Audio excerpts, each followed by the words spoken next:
This is Minecraft Snapshot 22W11A.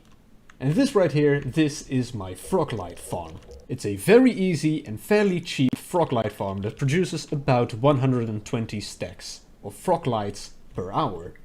A little over 120 stacks actually.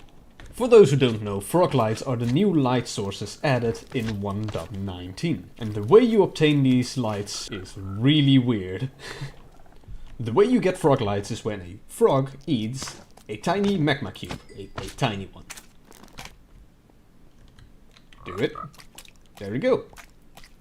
The color of the frog decides what type of shroom light it's going to be dropping. And also a Froglight drop is guaranteed when a frog eats a slime. Now let's take a look at the farm. The farm is actually quite simple. It's pretty much just a platform. This platform is 9 chunks big, with the chunk in the center being dug out. Now, I should mention, this isn't optimized. This could technically even be faster. As you can see, the magma cubes in the corners are not attracted to the iron golems. However, when a magma cube is attracted to the iron golems, they will jump, fall into this big hole, which is where a big snow layer is waiting. The magma cubes that are too big will suffocate in the snow or pretty much freeze to death, and only the tiniest slimes that can be eaten by the frogs will remain. The snow also stops the frogs from jumping out, and the frogs are also small enough not to take damage by the snow. The pickup system is quite simple. It's just a bunch of minecarts and minecart unloaders that take care of all of the Froglights.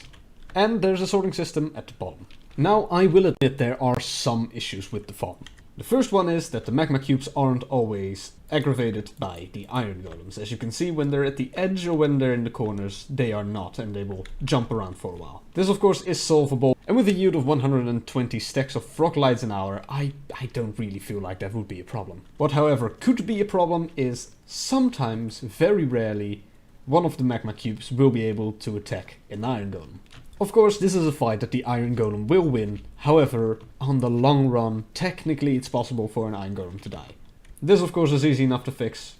Just spawn a new one. Or if you're a bit more hands-on, you can always regenerate the iron golems using some iron.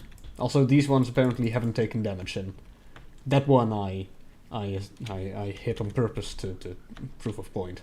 It doesn't happen often. It is very rare, but it does happen. Things to remember when building this farm. Make a glass roof.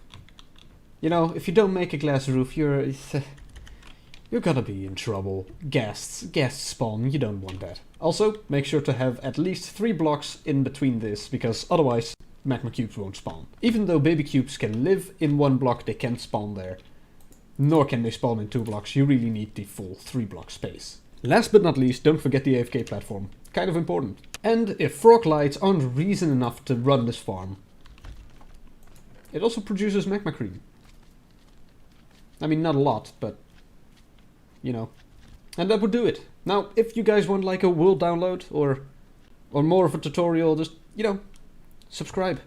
I might do it. Or just like tell me in the comments that might persuade me as well. Okay, bye!